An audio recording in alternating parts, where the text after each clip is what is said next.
So doing right is drinking and then slapping your girlfriend around? Is that what's doing No. right? That's not the person I am, Your Honor. Well, it is, because you were just convicted of it. This courtroom moment exposes a defendant who admits guilt, but only after hiding the truth from the judge. What starts as a routine domestic violence case quickly turns into a deeper issue of dishonesty, accountability, and a mindset often seen in sovereign citizen behavior. Convicted of domestic violence in Mentor Municipal Court. You understand that charge? Yes, Your Honor. Mr. Mulkey? Thank you, Your Honor. I have discussed the particulars of this matter with him as it relates to him having a final hearing on this. He elects to waive that hearing, admit to the violation, Your Honor, and proceed to disposition. Is that what you want to do?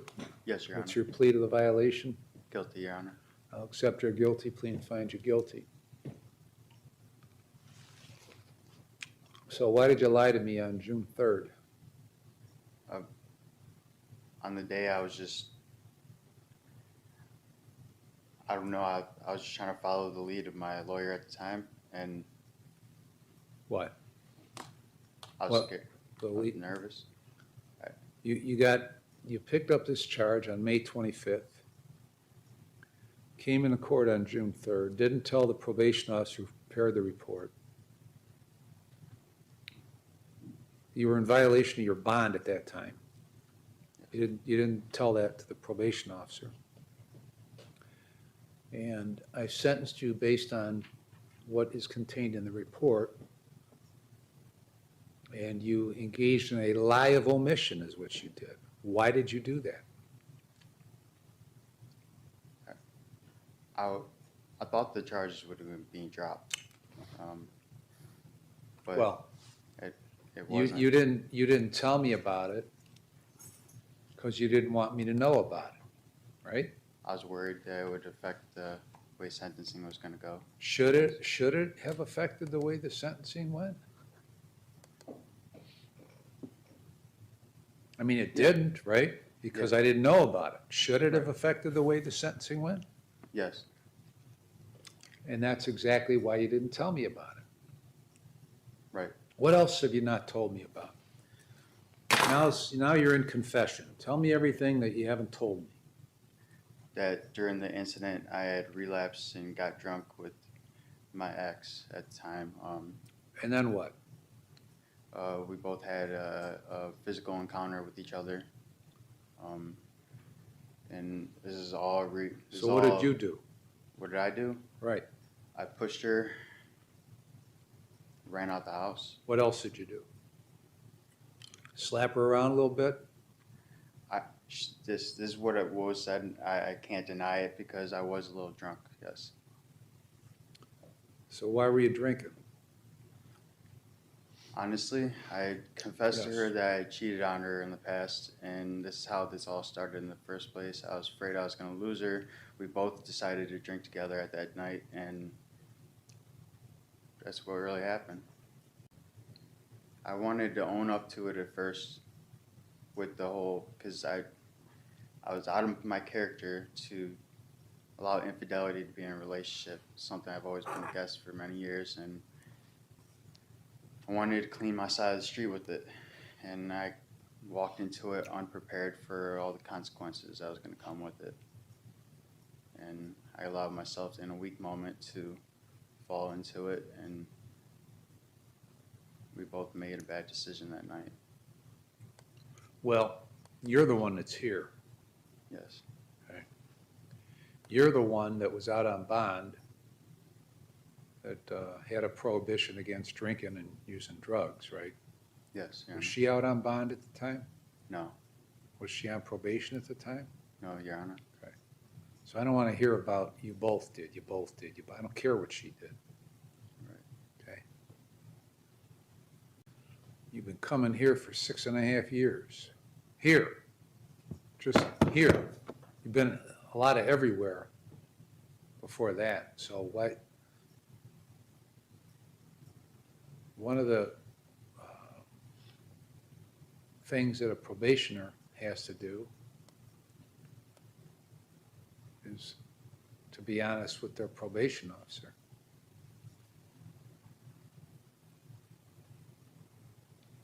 and you're not. So why shouldn't I just send you to prison right now for 12 months? Because I want to do right in my life, Your Honor. What do you mean you want to do right? I'm So doing right is drinking and then slapping your girlfriend around? Is that what's doing No. right? That's not the person I am, Your Honor. Well, it is, because you were just convicted of it.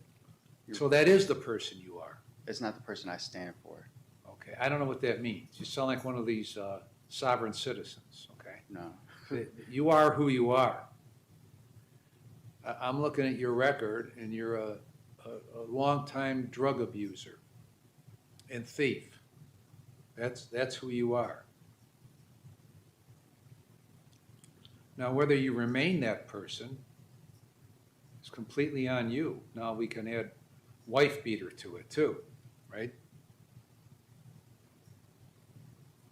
So we can add that to it. So you're sitting here in a blue uniform telling me who you are not. And I'm telling you who you are because of what you've created. Don't you have a no contact order with her? Not anymore. Not anymore? No. The judge isn't just reacting to the crime, he's reacting to the lie. The defendant knowingly withheld critical information while on bond, hoping to manipulate the outcome. That's where the situation escalates. Courts rely on honesty, and once that trust is broken, every word from the defendant becomes questionable.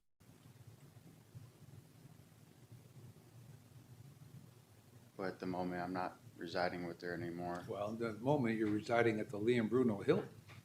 That's where you're residing. I mean, I moved back in with my mother in Cleveland, Old Brooklyn in Cleveland. And I had to rebuild from scratch again, you know? So my problem with keeping you on probation is that I'll never be able to trust anything you say through what you tell probation, because you're a liar. So when you come in on your weekly appointment and tell the probation officer all the wonderful things you're doing,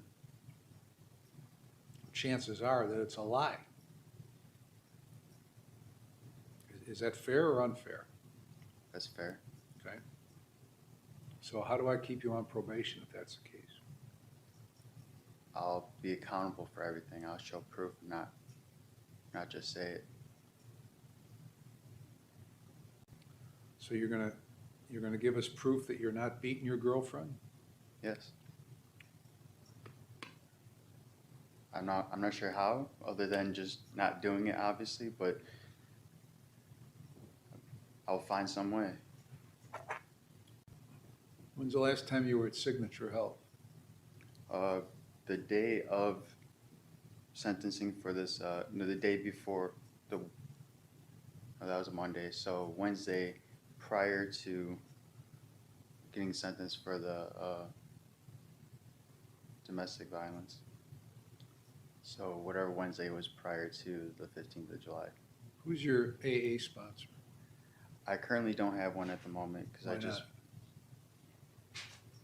moving back into Cleveland. I have been going to meetings there. I found an AA club that's literally right around the corner for me, and I was going to there almost regularly. Who was your sponsor on May 25th? Dwayne Adkins. Did you call Dwayne Atkins on May 25th before you started drinking? Not before.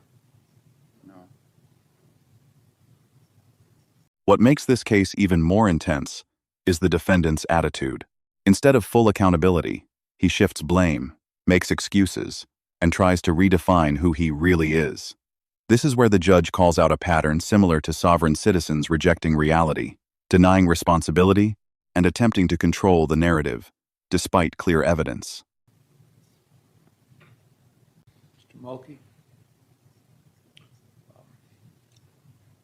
Yes, Your Honor, thank you. I just want to add in again for the benefit of Anthony here to understand that being truthful with the probation officer also means any sort of police contact whether you get charged, convicted, or not. If it's something that he's debating, should I or should I not tell this to the probation officer? If you're even having that internal discourse with yourself, that means it is definitely something to tell your probation officer. So that's all I would add for the benefit of my client, Your Honor. Other than that, I would ask the court to allow him to remain on community control at this time, Your Honor, to be extended if necessary, Your Honor. He will follow all of the court's rules and the probation officer's rules. If the court's concerned about alcohol consumption, perhaps an alcohol monitor or something like that would be in order, Your Honor. Other than that, I would defer to the court, and I have nothing further. Why don't we hire somebody to tag along with him 24 hours a day to make sure he's behaving? How old are you? I'm 33, Your Honor. When are you gonna start acting like that? Yesterday. I don't know exactly how to answer that. I'm trying to do the best I can now. I'm only human, Your Honor. Well, so we should just forget all this because you're only human. No, Right. absolutely not. I mean, I didn't assume you were superhuman or anything like that, so everybody who comes in here is human. Yeah. I thought you were gonna tell me you're an addict and you can't help it. I am an addict. I'm trying to help it, though. I can't change the fact that I'm an addict, though. But Well, of course you can't. You change your behavior. Question is whether you want to or not. Your record indicates you don't want to. That's what your record indicates. That's who you are. Question is, will you remain that person? I've seen you enough times that it doesn't mean anything when you tell me that you're gonna do something different or you shake your head. It doesn't mean anything anymore, okay? Especially when you lied to me last time. So what you say here, I mean, I don't even know why we're bothering wasting this time having this discussion, because it doesn't matter. It doesn't matter to me what you say, and it really doesn't matter to you what I say. Never has. Otherwise, you wouldn't keep coming back here. So I'm not sure why I just spent 20 minutes talking to you. But, all right, I'm going to extend your community control to March or June 3rd of 2027. You're going to serve 61 days in jail. No drugs or alcohol with screens. Continue with Signature Health and follow the recommendations. 3 AAs a week and get a sponsor.